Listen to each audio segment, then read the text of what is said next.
Oh my God. Says we're live.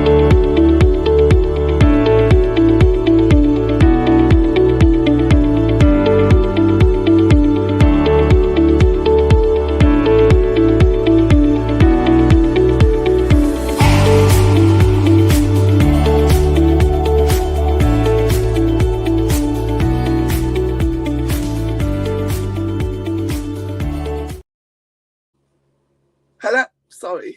Are we back? Welcome to the Simply Together show. We are here, we are live, and it's a bit chilly. Okay. So I haven't been outside at all. I've been far too busy working. But it's a bit grey, but I know it's a bit chilly. It is a bit chilly. The heating is going to come on soon. No, I'm not. Listen, I could put on a jumper. I could also just turn the heating up just for a little bit. I've got a new boiler. I've got to use it. I wasn't even telling you to put a cardigan on. I was agreeing with you that it's a bit chillier that I've got a cardigan on. So you've got a cardigan, and I before we started, I did say to Nike, "Are you chilly because you've got a cardigan on?" So yes, you are chilly. It is a bit chilly out there. So just if you're going out, people, put a cardi on. Don't forget to take umbrella, because who knows, we're now stepping into the 4 seasons in one day kind of thing. So Indeed. Yeah. How are you doing, Nike? All good, thank you. All good. Just we're in the last quarter of the year. Wow, already. I can't even believe it. Already, yeah. You know, it's September, and then you get into October, and I know some people are really good and they've already done all of their Christmas shopping or half of their Christmas shopping, but it gets into that point where you need to start thinking about dreaded Christmas. Yes, indeed. But I will not be here this year for Christmas, so my thought of it is completely. Where are you going? We're going to Spain. Are you? Yes. For a week? Excited. For a week. It's my brother's going to be my older brother's 70th birthday, so we're all going. It's going to be amazing. Oh my God, that's going to be fantastic. That is going to be absolutely fantastic. I am green with envy.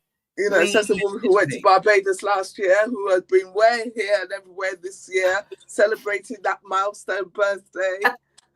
And I've got another one coming up as well, actually, in October. Yeah, but we'll leave that till then. Yes. So we thought about talking about immigration and such like, because obviously it's all in the news, it's there everywhere. But the reason why I thought about this was the whole Rylan Clark rant on This Morning. I didn't see it as he was doing it. I've seen it via video, etc., and the things that he was saying, and so that's kind of sparked that whole. He didn't spark what's going on outside hotels and stuff like that, obviously, but he's then had his opinion, which people are now kind of, they're disputing that opinion, because actually when the immigrants arrive and they get taken to hotels, they're not given a phone and an iPad and a whole load of money. It's all done in a very particular way that's been set via politicians, I would presume. The government has most probably put that in place. However, what we are also looking at now is the fact that Rylan is now gone from This Morning. Should he have kept his mouth shut? Did he do this to himself? Well, that's 6 of one and half of the other, because the question is, the other half of his rant that I heard will suggest that he does not feel negatively about the other things there. What he feels about is what has been put out by, my belief, far right people whose intention is literally to divide the nation, because it's a tough one. To be honest, I don't really feel any which way about this person, but as I said to you before we came on air, for me, the problem with this particular incident is I just believe the guy, he's not a journalist, he's not qualified, and he didn't even, I don't think, from how I took it, that he really wrapped it up that that's his personal opinion based on anything except what he has been reading, like a lot of other people have been reading and listening to and hearing in the media. Because like you quite rightly said, these people, when they get here, number one, right, let's get something straight. People are entitled to come here to seek asylum. Yeah. It's international law. And obviously there are other people who are more in a different position who are able to emigrate here. And then they become an immigrant. Notice there's no use of the word illegal there. And the thing is, these things are all, like I said, they're all put out there for very divisive purposes. People who are not going to clap back, they're not going to question, well, actually, how much are these hotels costing? Because let's be honest, number one, the hotels probably do cost a lot of money, but it's the amount of money they're paying to the hotel is going to be much more than it actually costs to house the people in these rooms, number one. And like you said, they're not in 4-star hotels. They're not allowed to move around. They're not allowed to work. Basically, they're not allowed to do what most of us take for granted. Yeah. And that's the thing. So when Biden was spouting all of these things, in my head, I'm thinking to myself, but there's no due diligence in what you're saying. Do you really believe that? Especially when you look at the second half of what he said, which is true. You can support trans women without wanting to denigrate women's rights. You know, these things can't exist in the same space. So you can't say that extremely negative, horrible thing and mean it and then come out with that. So which to me just suggests that he wasn't checked.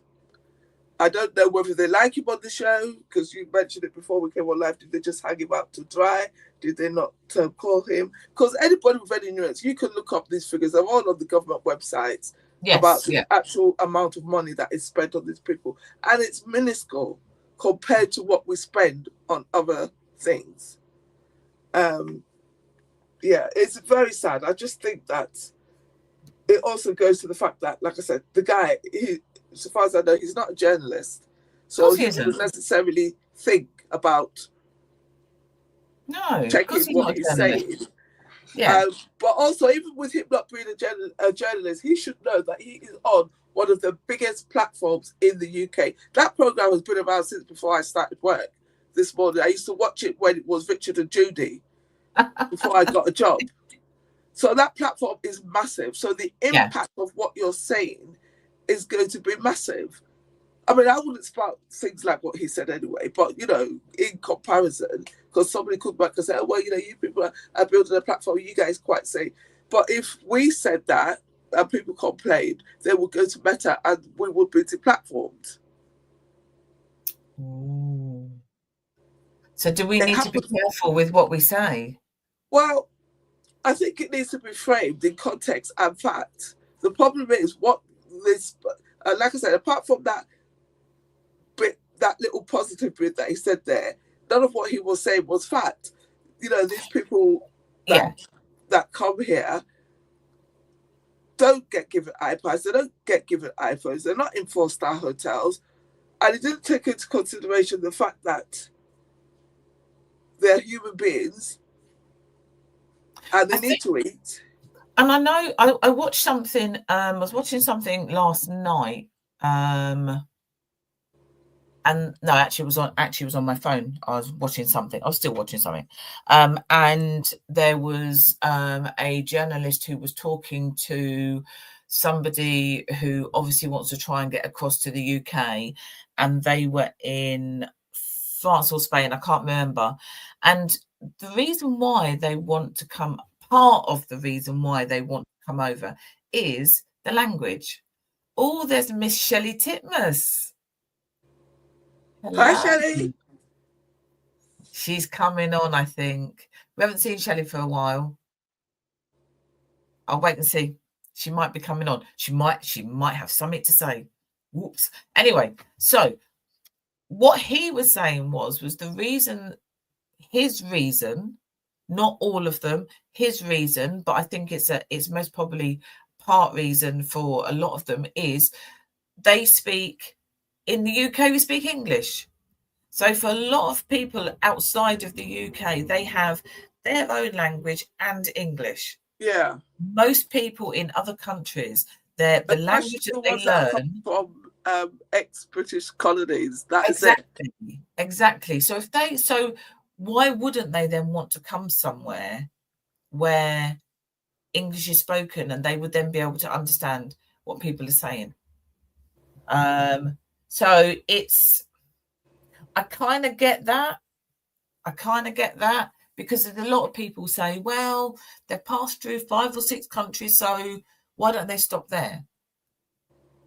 Are they coming over here because they think they're going to get money and iPad and phone and house and all of this business? Most probably not, because surely people know they're not going to get that.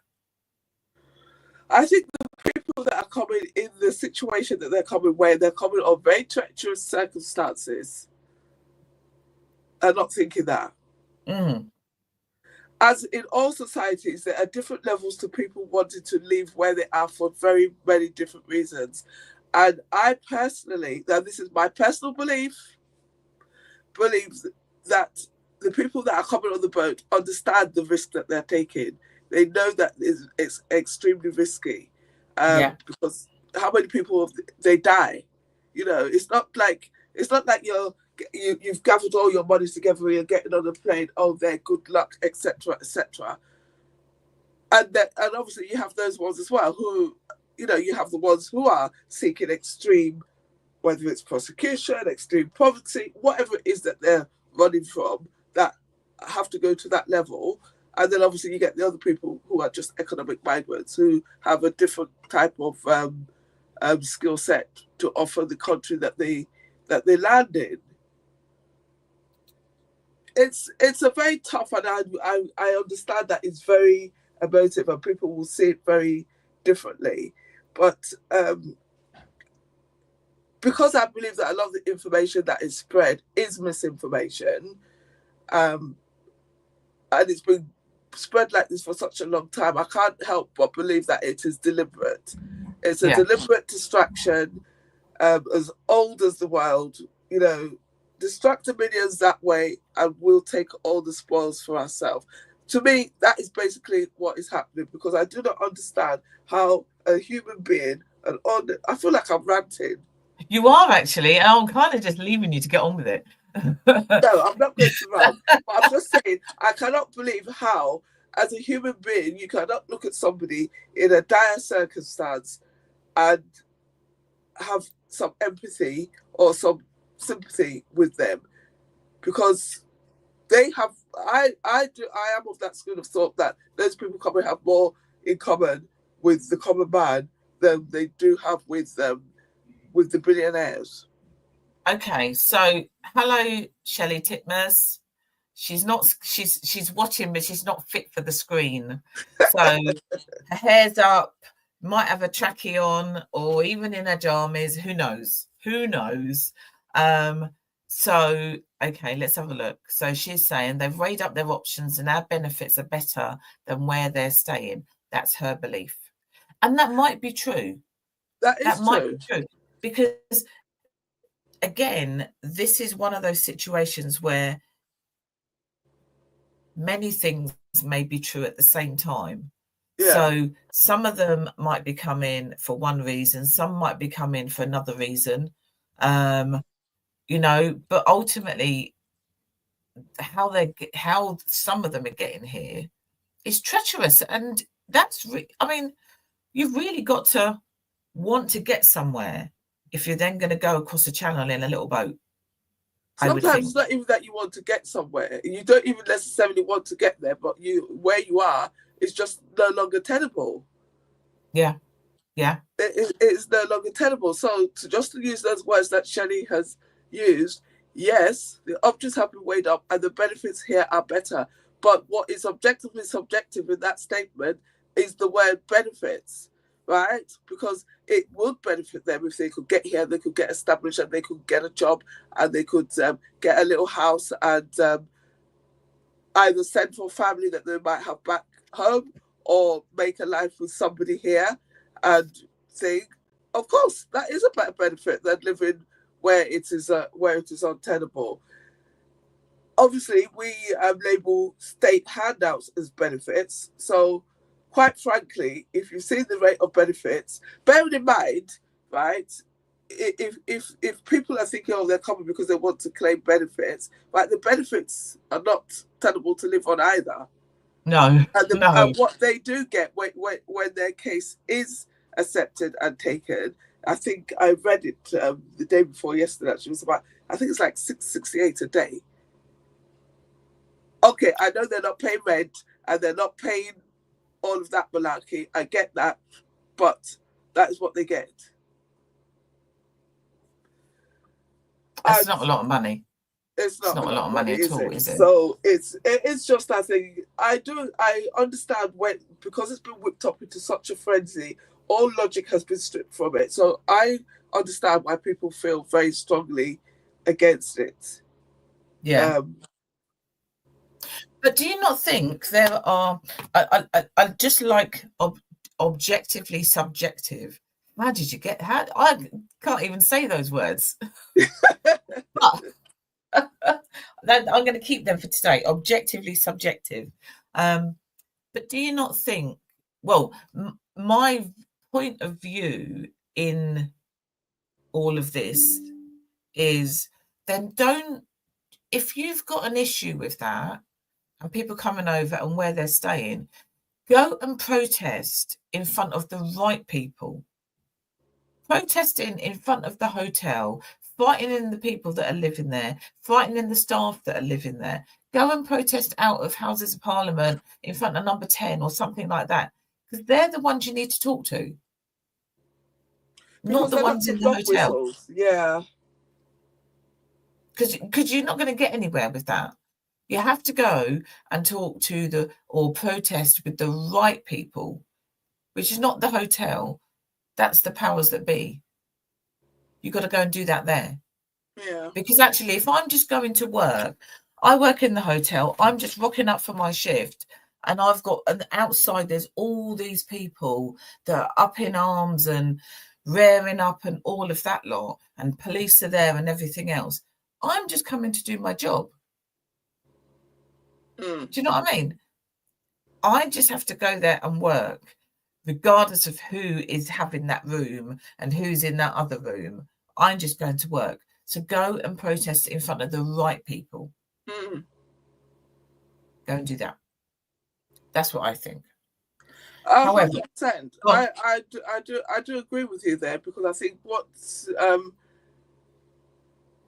because you're not only just intimidating the people that you think you don't like and stuff like that, but there are people there, like you said, the workers, that you are also scaring. And then there's I haven't fact checked this myself, but obviously there are lots of reports coming out that a lot of the people that are doing these protests themselves are not squeaky clean. You know, they've got records, they've got and we're not just talking driving under the influence and parking ticket type of records. So look, there's a lot. Loads of things. There are loads of things to unpack in this conversation. To be honest, it's what are you laughing at? Because the thing is that what you're saying about these people, some of those people that are outside protesting, some of them are definitely not squeaky clean. And yes, you're right, it is not a parking ticket either. And that is just why I say that is because it's true. It is true. It does. It gets weaponized. And the thing is, the people that are spurring them on are living in a life of Riley in warm countries. Oh, gosh, I can't read what Shelley's written there.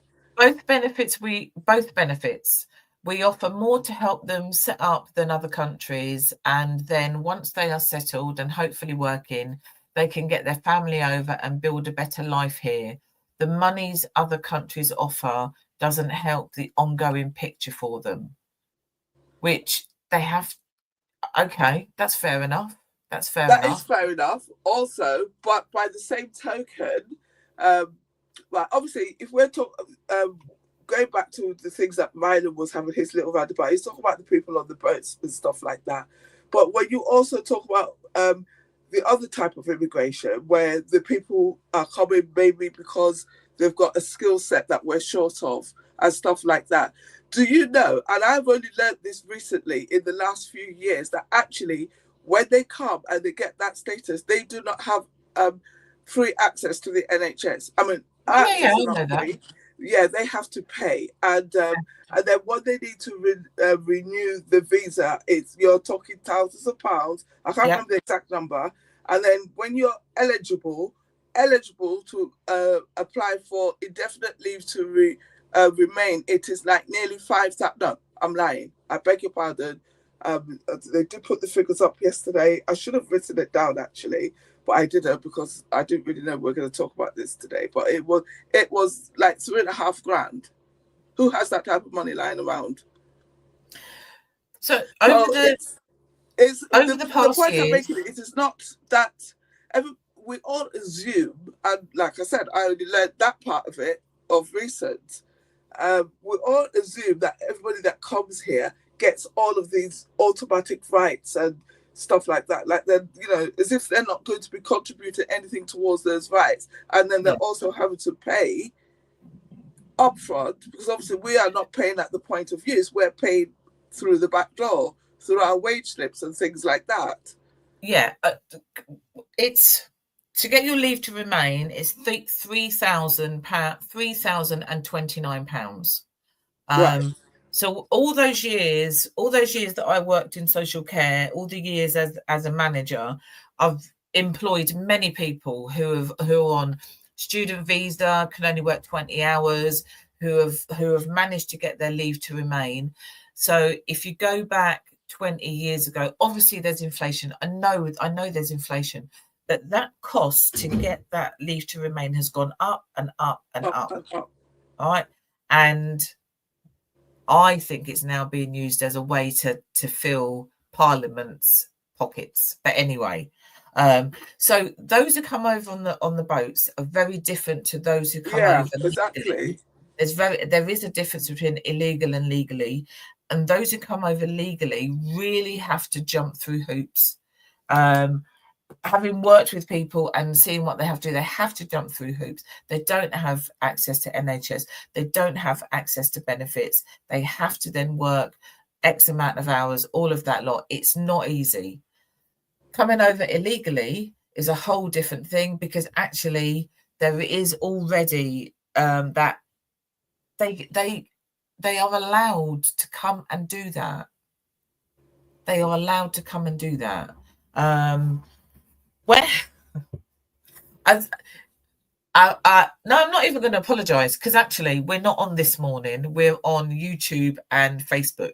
And if somebody doesn't like what I say, that's fine. They can come for me. That's okay. I don't care.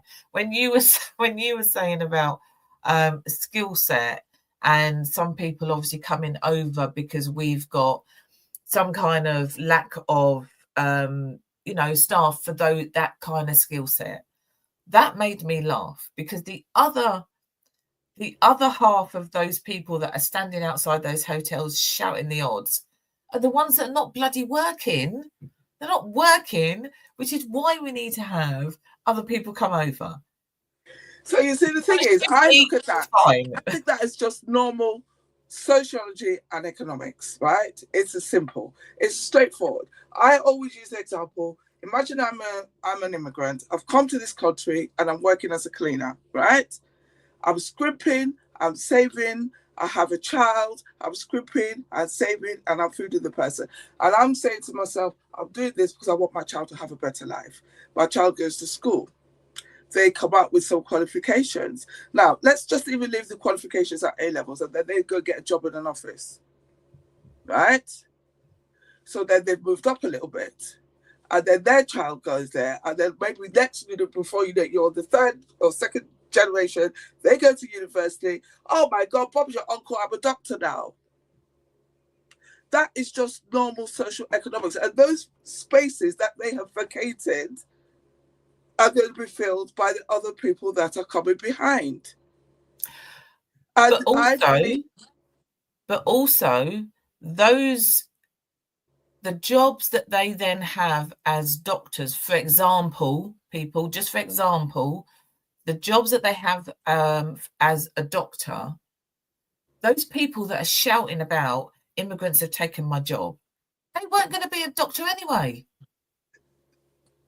They weren't going to be a doctor. But that's the thing. I don't think they're not looking at it like that. I do not believe that the people who are making these noises, I actually do feel sorry for them, because I feel that they do not understand that they're being used as pawns.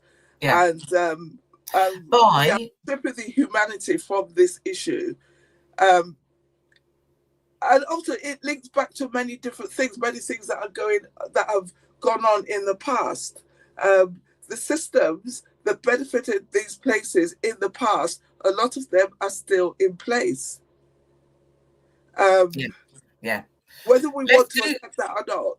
Let's do Shelley's messages. Let's do Shelley, because she's going to have so many on there. So, but our ministers are idiots, like the barge in my mum's town of Weymouth. Stupid place to put it for so many reasons. Because they waste money. Oh yeah, it's not their money. They don't care. It's not their money. So they didn't work for it. They don't do things for the right reasons. What's the next one?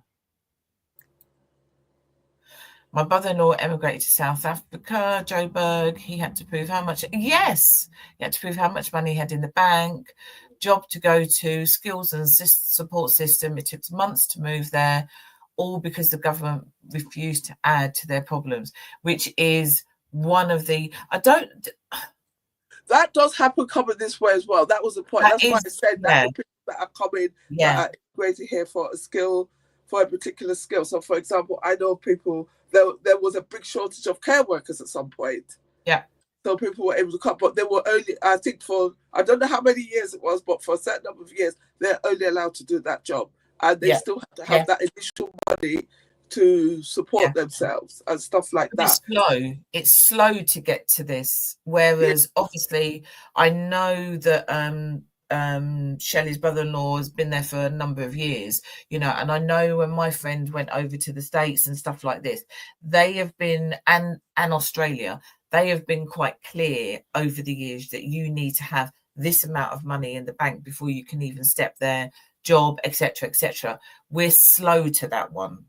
We're getting it, but we're slow. Hold on, let's see what else she's got. Yes, the farmers are screaming right now for fruit pickers. The ones they would have now can't work and have been forced to go home.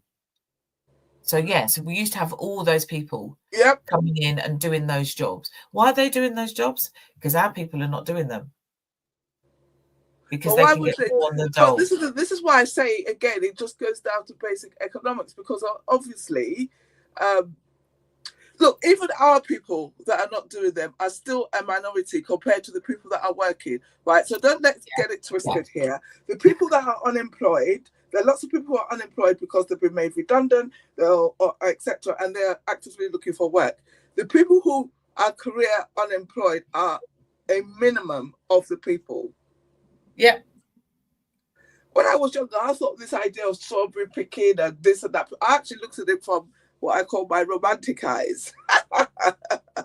It was thinking you did when you were a student.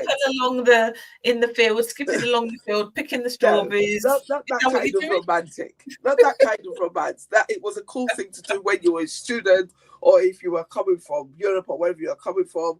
You wanted to support yourself working around the UK on holiday and stuff like that. That is how I viewed that. To be honest, I don't know. I don't have all the answers. I just do not think that we should be looking at people who are trying to get here like they're subhuman. And that is really where my main problem lies. The laws and the intricacies of it, they are what they are. I didn't make those laws. I'm I have birthright citizenship because I was born here before Margaret Thatcher even dreamt of being prime minister, and I say that with all my chest and feet. Um, so yeah, the laws are the laws. Sometimes the laws are a bit discriminatory on purpose, and they need to be, right? But while all this frenzy is going on, I would always be on the side of the immigrants. I just do not understand why people are. Well, I do, because they're not educated properly, and obviously people believe things that they hear and read online in the Yeah. papers and stuff like that. Yeah. That lady, the lady that was in jail for inciting riot, the first, I don't know if it was the first lot of riots. I mean, I literally saw the screenshots of her tweets, and yet she's denied it.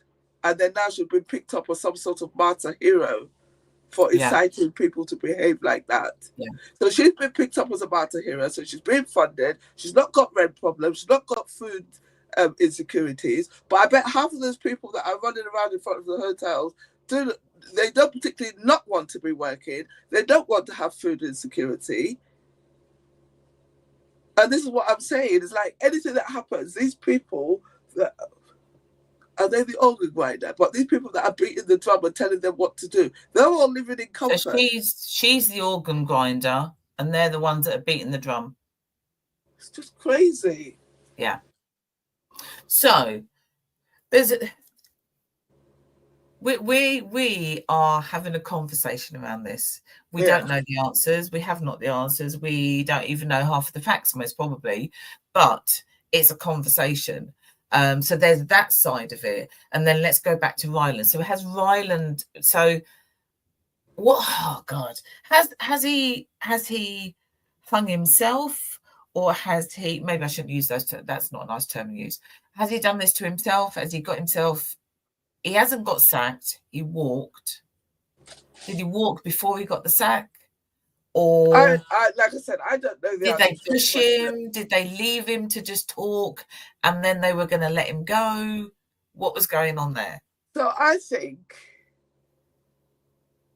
I still go back to the fact that when they are going to talk about very serious subjects like this on a big platform, they need to do it with qualified people, people who ask the questions, people who have researched the correct information. A lot of the time, I mean, and it's not only on programs like This Morning, they do it. A lot of the sports pundits, they're not qualified. And you can hear them. I'm thinking to myself, well, why would they say that? Because they're not being malicious, they're not being wicked, and they're not necessarily particularly on purpose being racist. They're just not trained. Exactly. And I don't think for 1 minute that he was being racist, stupid maybe, because just because you're on that platform doesn't mean you should then go and shout your mouth off, because you know, the culture that we're in at the minute is you do something wrong and that's your job gone. That's your job gone. You know. So Shelley's put, it's keyboard warriors that are now feeling all brave and shouting in numbers just because they can, which is true, because, you know, sat behind your keyboard, you can say whatever. But you see, the thing is, there's six of that. I agree with that to a certain degree, but I think the problem is in the past, especially when I was of that height and age, when there were no keyboard warriors, people got away with murder. People would say these things. It would be quite mean. And you feel you're on the receiving end of it, you're like, oh, well, wait a minute. But it goes back to the point that I was making before. Just because people are doing their keyboard warrior thing, but then the people who are doing the adjudicating too should not be so damn lazy, and they should look at the facts and the balance rather than just going with the popularity because there's so many keyboard warriors.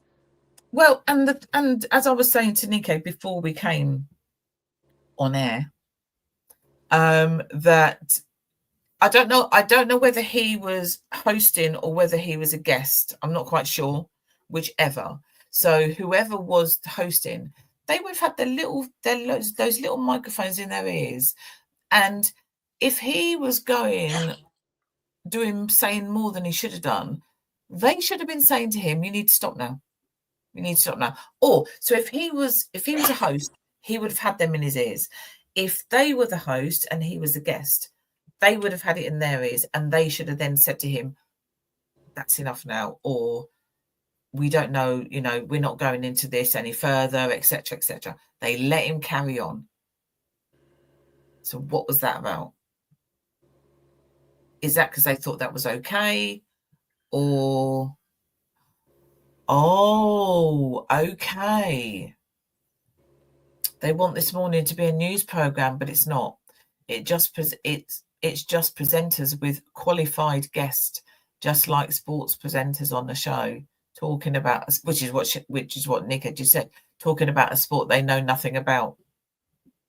They can't change it to a news program now after all of those years where it's been an entertainment program. I think we have a problem because... What, in general? Yes, in general. Because right now, obviously, like we said, the thing with immigration, it's very emotive and stuff like that. And it links to so many things.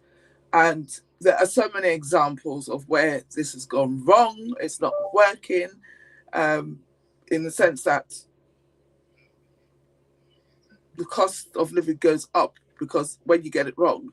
And we're seeing it across the board. It's not just here. It's the same in America. It's the same back home there, where you kind of get rid of the people who are willing to do those jobs for lesser pay. Because at the end of the day, the only people that pick up the cost of these things are the taxpayer and the consumer. Yeah. And that's us. Sorry? That's us. That's us. Yeah, exactly.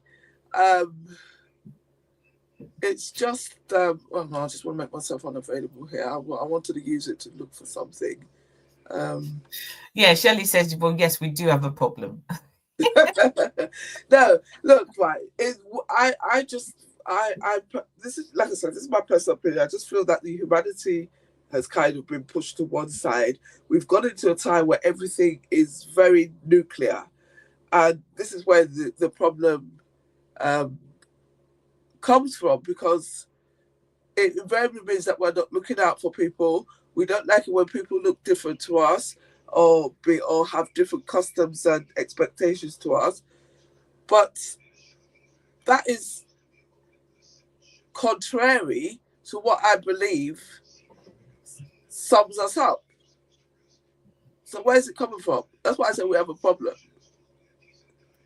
I am just writing these words today that you've got. You're on a roll. Contrary. Contrary. What is contrary? But when I'm sure I know a few people that are contrary. When I was growing up, I just thought, if you're in England, it's really nice. Everybody's kind. Everyone say, "You're right, mate." Blah blah blah blah. They're going to leave their door open. You can go in. They're going to give you a cup of squash before you have to go home to your house and stuff like that. That to me is what we were. I think that was in the 1950s. Well, I wasn't born in the 1950s. Thank you. I know you wasn't. So I don't know where you've had that. However, now that I'm of a big round fat age, that may have happened when I was younger and I just don't remember. I don't know. Did that happen to you, Shelley? Did you just go out and your neighbour give you a cup of squash before you go home? That's not going to happen now. No, it's just not going to happen now, right? You're right. But on a basis here, though, I just feel that we are pushing humanity away. It's the same thing, because what you were saying about the jobs, that the same people are taking our jobs, they're taking this and that, etc. And when we know that the people who are getting round up are not the people losing out on the job, the same could be said for religion. You see, the same could be said. I personally, I believe that everybody's entitled to practice as they feel, but people get going there. People, she's going there. No, I'm just using the framework. I'm not particularly talking. I'm just saying that some cultures really like their religion and they really practice it. Other people only have that religion in name only, and that is perfectly fine as well. My point is, right, okay, look, I'm a churchgoer sometimes, right? Why would I then take out the fact that, okay, so the past few months I have not been bothered to get up on a Sunday and go to church? Why am I going to then get annoyed at somebody who decided to go to the mosque every Friday or go to the temple every Saturday? Because you're not going to get annoyed, but other people do, for whatever reason. I think there's, again, it's so, as a country, we've had the church, in whatever denomination that is, that's always been over, if you go back hundreds of years, the church, like I said, whatever denomination that church is, was the focal point, and the vicar and everything else was the focal point of that village, that town. If you go, whatever town you go to, there's not one church there.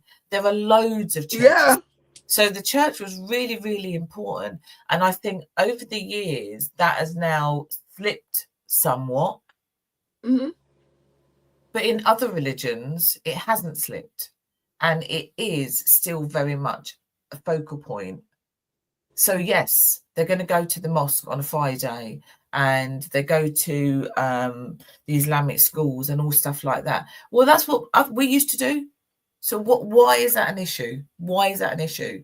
Why is it an issue to some people that somebody's going to go and do something? Does it affect you? Does it actually affect you? Somebody going to the mosque on a Friday does not affect me in any shape or form. So what's the problem with that? Yeah. If you go to the church on Sunday, or if you go to, oh God,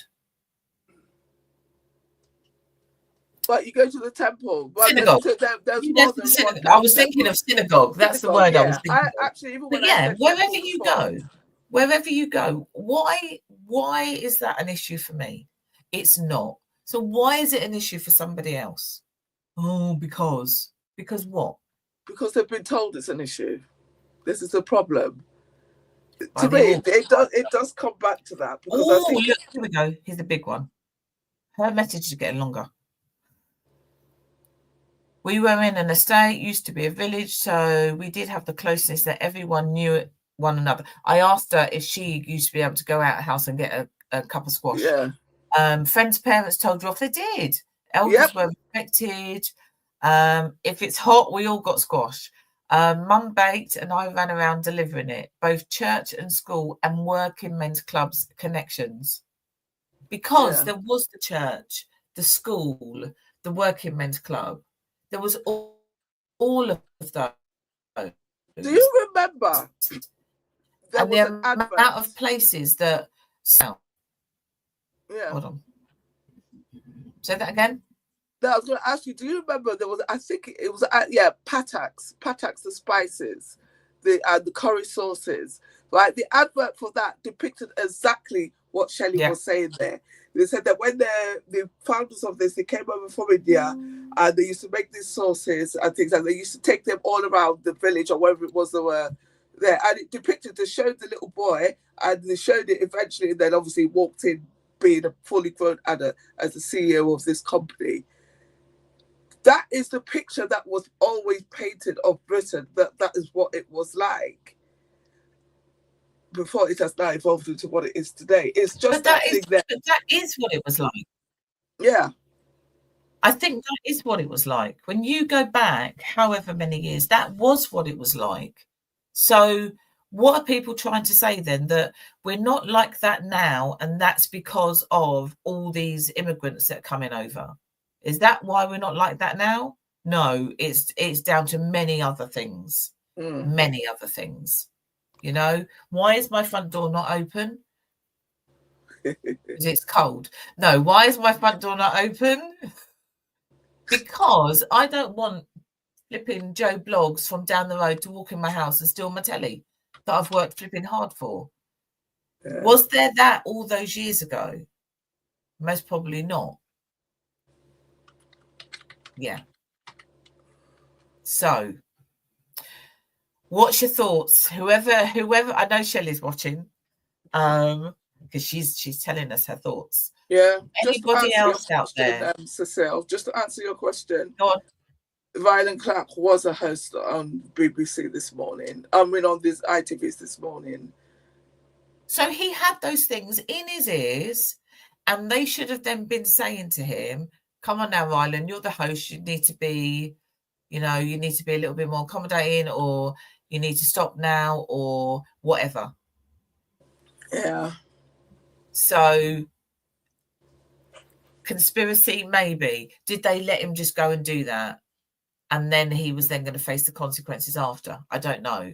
But you know that somebody would have been saying to him something like, you've only got another minute, or we need to talk to so-and-so But about to be this. honest, Cecile, in my head, I'm thinking, if you had those earphones in, it still goes back to the point of even if somebody was in their ears, they should have told him to correct himself.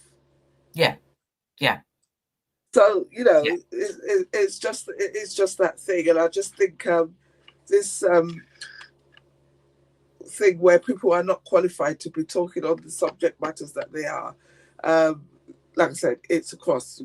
We're talking about presentation and platforms and stuff like that. But you get it the same in the health and wellness industry, where people will say this is good, that is bad, and they will, etc. You get a lot of misinformation there. Exactly.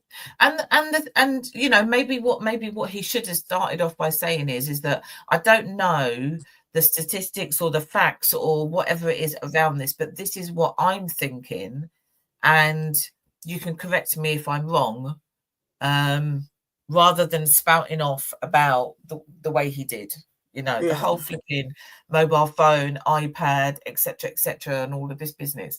Right, so we were talking about homes and what have you. So yes, Shelley's talking about Stopsley, which was a village away from Luton boundaries. It's not anymore. It's part of Luton. We're all part of Luton. Sunderland Park was a village of its own.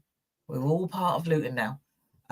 So even with the council estate being built when the war ended, and London, etc., needed housing.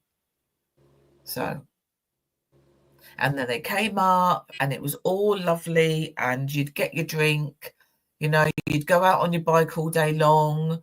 There was no mobile phone to ring your mate to say, are you coming out? You'd go and knock on their door, all of that business.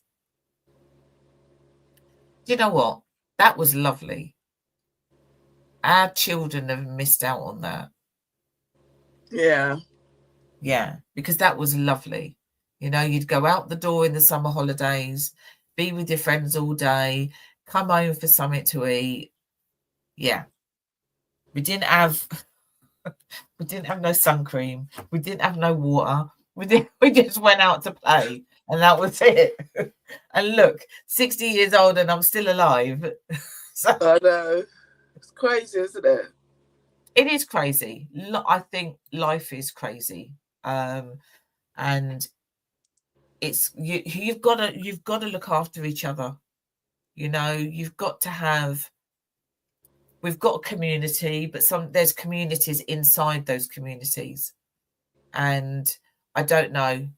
Controversially, maybe other cultures manage to do that better than the English culture now.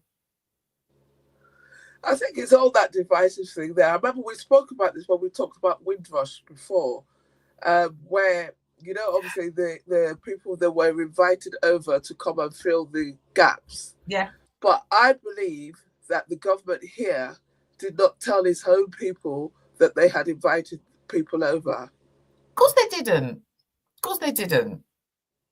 And the fact and that the first time they knew was when they stepped out of their door, and then they then see this person walking up the street to move into somebody's house.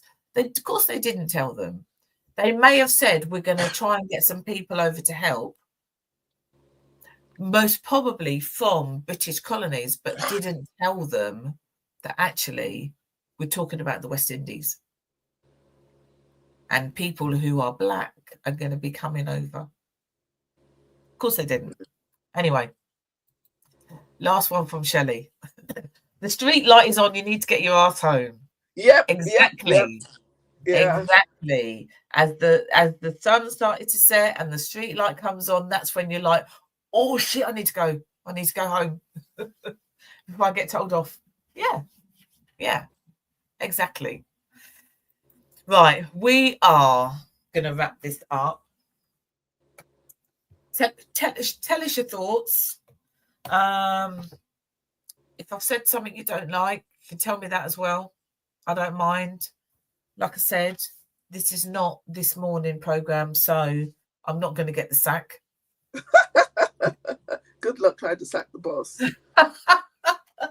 I ain't going to get the push, right? I might walk of my own accord, but,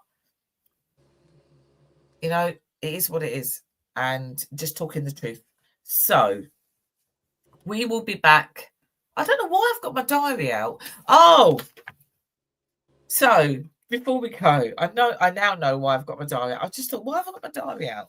So we have got our second Embrace Women's Wellness Group on the 29th of September.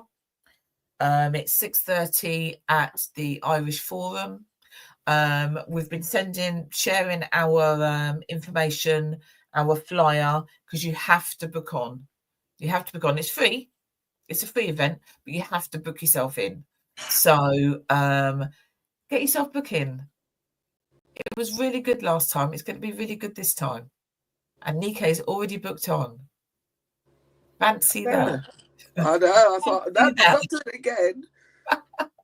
She's going to make sure she's booked on so she don't get told off.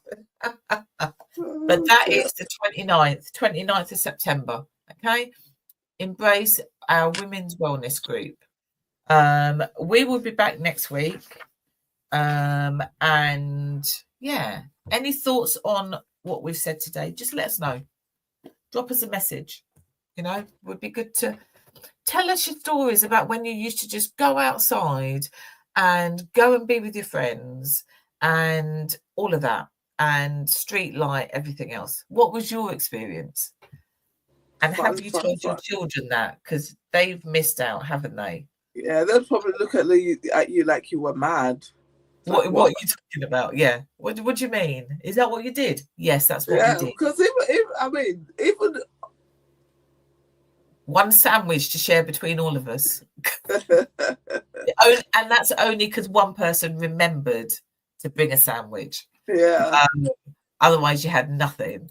Also tonight, so Dee's radio show, so Real Talk, is on at 7:00. Oh, of course it's Tuesday. Yeah, it's the first Tuesday of course it's Tuesday because you're at home. But it's the first Tuesday of the month. And she's got some really good guests on as well. So don't forget that one. See you all next week. Okay? Take care, everybody. Bye. Bye.